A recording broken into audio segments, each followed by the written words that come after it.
મોડું થઈ જાય. ઓમ શ્રી સદગુરુ પરમાત્મને નમઃ. ઓમ શ્રી ગણેશાય નમઃ. ઓમ શ્રી સરસ્વત્यै નમઃ. ઓમ પરમ ઋષિભ્યો નમઃ. નારદ ભક્તિ સૂત્ર સૂત્ર 12 ભવતુ નિશ્ચયદાઢ્યાત ઉર્ધ્વમ શાસ્ત્ર રક્ષણમ. ઉચ્ચતમ સ્થિતિમાં સ્થિર થયા પછી પણ શાસ્ત્રોનું રક્ષણ કરવું જોઈએ, એટલે કે શાસ્ત્રાનુકૂળ આચરણ કરવું જોઈએ.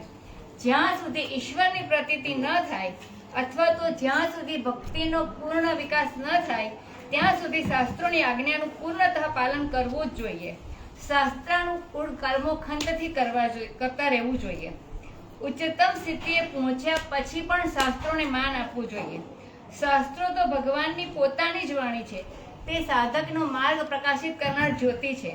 શાસ્ત્રોએ બતાવેલ માર્ગે જતા જો તમે ચૂકશો તો તમે નીચે પડશો. કેટલાય અજ્ઞાની સાધકો એમ માની બેસે છે કે તેઓએ તો પૂર્ણતા પ્રાપ્ત કરી લીધી છે, તેથી તેઓ શાસ્ત્રના નિયમોથી પર છે, એટલે તેઓ તેનું પાલન કરતા રહેતા નથી. આ બધા ભ્રમમાં પડેલા જીવ છે.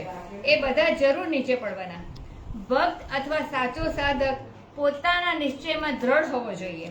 એને પહેલા તો પોતાનો આદર્શ ચોક્કસપણે નક્કી કરી લેવો જોઈએ અને તે અનુસાર જીવન ઢાળવું જોઈએ. શાસ્ત્ર રક્ષણમ, શાસ્ત્રોનું રક્ષણ એટલે કે શાસ્ત્રોનું પાલન. જ્યારે સાધક ધર્મમાં સ્થિર થાય છે ત્યારે તે શાસ્ત્ર રક્ષણ માટે યોગ્ય બને છે. હવે તે શાસ્ત્ર રક્ષણ કરવા માટે શક્તિશાળી બને છે. જેઓ પૂર્ણતાએ પહોંચ્યા નથી તેઓ પણ શાસ્ત્ર એટલે કે આજ્ઞાનું પાલન કરીને શાસ્ત્રનું રક્ષણ કરી શકે છે. આત્મ સાક્ષાત્કાર પામેલ વ્યક્તિએ તો શાસ્ત્રની આજ્ઞાને આચરણમાં મૂકવી જ જોઈએ.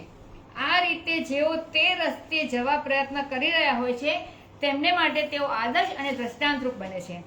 આવા પુરુષોનું આચરણ જોઈને તે પ્રમાણે સામાન્ય મનુષ્ય પણ પોતાનું જીવન જીવવા માટે પ્રયત્ન કરે છે. આથી જ ગીતા કહે છે, અજ્ઞશ્ચાશ્રદ્ધાનશ્ચ સંશયાત્મા વિનશ્યતિ નાયમ લોકોસ્તિ ન પરઃ ન સુખમ સંશયાત્મનઃ. ભગવદ વિષયને ન જાણનારા, શ્રદ્ધાવિહીન અને સંશયયુક્ત પુરુષ પરમાર્થથી ભ્રષ્ટ થઈ જાય છે. તેમાં પણ સંશયયુક્ત પુરુષને ન સુખ છે, નથી આ લોકનું કે નથી પરલોકનું. તસ્માत् શાસ્ત્ર પ્રમાણમ તે કાર્યાકાર્ય વ્યવસ્થિતૌ જ્ઞાત્વા શાસ્ત્ર વિધાનોક્તમ કર્મ કર્તુમ્યર્હસી. એટલા માટે તારે શું કરવું શું ન કરવું એનો નિર્ણય કરવામાં શાસ્ત્ર જ પ્રમાણ છે. એમ સમજ કે શાસ્ત્ર વિધિથી નિયત કર્મ કરવા યોગ્ય છે. મનને ગમે તેવી રીતે વર્તવા દેશો નહીં. શાસ્ત્રની આજ્ઞા અનુસાર આચરણ કરનાર સાધક જલ્દીથી વિકાસના પંથે આગળ વધે છે. એનું મન કદાપી અશાંત થતું નથી. એ તો હંમેશા પ્રસન્નચિત્ત અને નિર્ભય રહેશે. તે સદા સંતોષી હોય છે. તે પોતે સમજી શકે છે કે પોતે સાચા માર્ગે છે અને ધીમે ધીમે વિકાસ સાધી રહ્યો છે. તે ઈશ્વરનું સાનિધ્ય અનુભવે છે. શાસ્ત્રો નિશ્ચિત છે. વેદો તો સાક્ષાત ભગવાનના મુખમાંથી પ્રગટ થયા છે, એટલે કે એમની જ વાણી છે. અને પરંપરાથી ઋષિઓ અને તત્વદર્શી મહાત્માઓ એ જ્ઞાન પોતાના શિષ્યોને આપતા રહ્યા છે. જ્યાં સુધી આ જગતનું અસ્તિત્વ છે ત્યાં સુધી શાસ્ત્રો રહેશે અને સાધકોને સત્ય અને સદાચારનું માર્ગદર્શન આપનાર ઋષિમુનિઓ પણ રહેશે. આ કળિયુગમાં આવા ઋષિમુનિઓ ભલે ઓછા હશે પણ હશે ખરા. પુસ્તકો અનાદિ હોતા નથી, પરંતુ એ પુસ્તકોમાં રહેલું જ્ઞાન અનાદિ છે. ઈશ્વરના અસ્તિત્વમાં દ્રઢ વિશ્વાસ પેદા કરવા માટે કંઈ વધારે તર્કશક્તિ અને જ્ઞાનની આવશ્યકતા હોતી નથી. મને તો સમજમાં આવતું નથી કે સમાજવાદી અને ભૌતિકવાદી વૈજ્ઞાનિકો શા માટે આ બાબત પર નકામી મગજમારી કરતા હશે. આ એક દયાજનક સ્થિતિ છે. ઈશ્વરનું અસ્તિત્વ સ્વીકારવામાં તેમને અહંકાર આડે આવે છે. પછી ભલે તે અંતરમાં તો એ માનતા હોય, એ ન માનતા હોય તો પણ ઈશ્વર તો છે જ.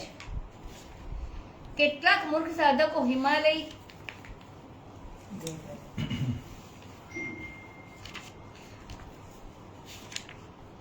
ઈશ્વર તો અનાદિકાળથી પ્રકાશિત છે અને રહેશે. ઘુવડ માને કે ન માને તો પણ સૂર્યનું અસ્તિત્વ તો છે જ. તેમના ચિત્તમાં પુષ્કળ અશુદ્ધિઓ છે કે જે તેમની વિવેક શક્તિને આવરી લે છે. તેમના અંતઃકરણમાં પાપ છે અને તેમની બુદ્ધિ પણ વિષયગામી બની જાય છે. જ્યાં સુધી છોડ નાનો હોય ત્યાં સુધી તેને ફરતી વાડ કરીને તેનું રક્ષણ કરવામાં આવે છે. તે જ પ્રમાણે નવા સાધકનું પણ રક્ષણ કરવું જોઈએ.